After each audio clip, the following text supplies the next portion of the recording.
Hey, this is Ben from Death Cab for Cutie, and you're watching us here on the Kink FM Skype Live studio. Please welcome to Kink and the Skype Live studio, Death Cab for Cutie. Ben, it is so good to see you again. Good to see you as well. It's been a while. I want you to just quickly explain to the audience what happened to the hand, because it's a great story. Yeah, I was running a 50K on Orcas Island in Washington. 50K. Did you get that? I fell and on a slippery kind of footbridge and broke my wrist. And that was like 2.5 weeks ago. Yeah, so. And the first thing he asks is not about the guitar, but... When can I run again? Just like us, just like us. So I'm really fascinated by album titles, and I want you to talk about the album title, Kintsugi. Yeah, it was a term that our bass player, Nick Harmer, who is obviously not here today, kind of came across, and it refers to, its literal translation is golden joining.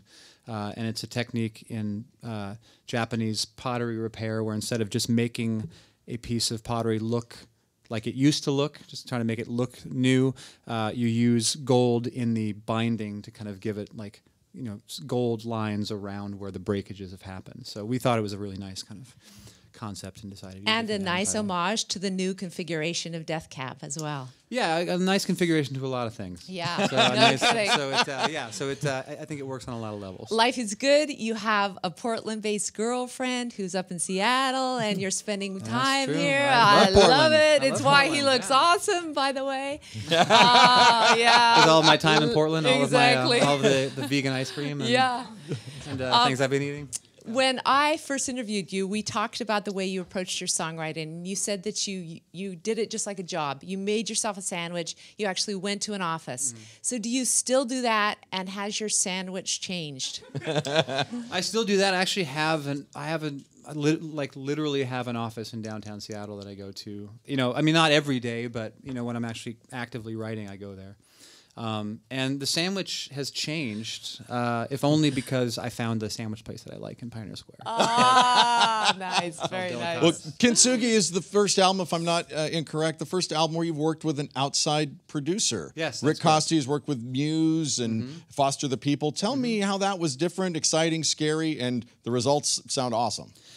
It was different in the sense that I think we all realized just how valuable a relatively objective person can be while running a recording session. Not that, Chris's work with the band over the years has been amazing, and I wouldn't change a note of it, but I think being in the studio with an outside producer kind of gave us this perspective of like, oh, this guy doesn't have to play the songs with us after we leave the studio. He's actually, his only job is making this particular thing as good as it possibly can, and that is just, that dynamic is just different. It's not necessarily better or worse, but it certainly makes for a new experience. And it was a little bit scary at first. I think like all new experiences are, they're a little bit scary and exciting at the same time.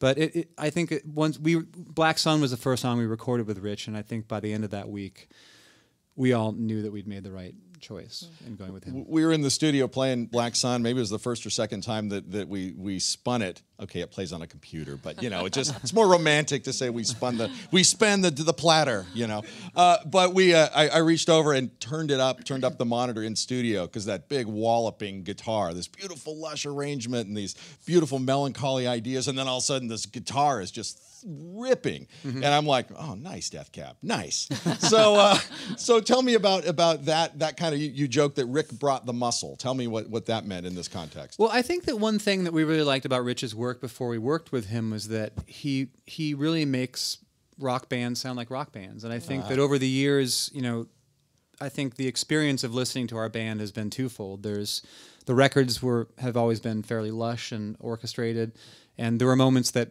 rocked on the records. Yeah. But I think we were very much a rock band when we played live, and I think that Rich really captured that kind of energy in the studio in a way that it had been difficult to do before.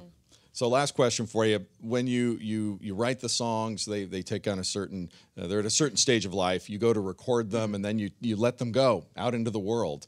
I got a letter yesterday from a listener who literally gave one of your songs credit for A, saving his life after a difficult period of addiction, and B, gave you credit for connecting him to another person in his life who also loved the same song, and now they're together. Oh, that's wonderful. Isn't that crazy? Yeah, so do you have any expectations at all? I mean, the songs go out and become what they're going to become to each of us who listen. What do they become for you when you release them into the world?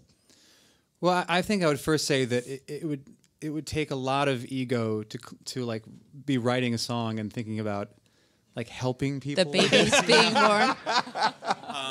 The love making that's happening. You know, I mean, I think for me when I'm writing a song, I just, you know, the moment that I'm always trying to kind of capture is just the satisfaction of finishing something that I'm really proud of and that I feel is really translating exactly what I want to say. And I feel like the songs of ours that have been the most successful and transcended amongst people who are fans of the band have been the ones that I've really enjoyed writing and that we've enjoyed recording and that have kind of felt effortless in the writing process and the recording process. And that's not the same for every song. I mean, you know, and so I feel like if I'm feeling a particular emotion or feeling like drawn to writing a subject about a certain song, and that I do that effectively in the writing process, I like to hope that it will resonate with people the same way. And what that song means in their lives varies from person to person. But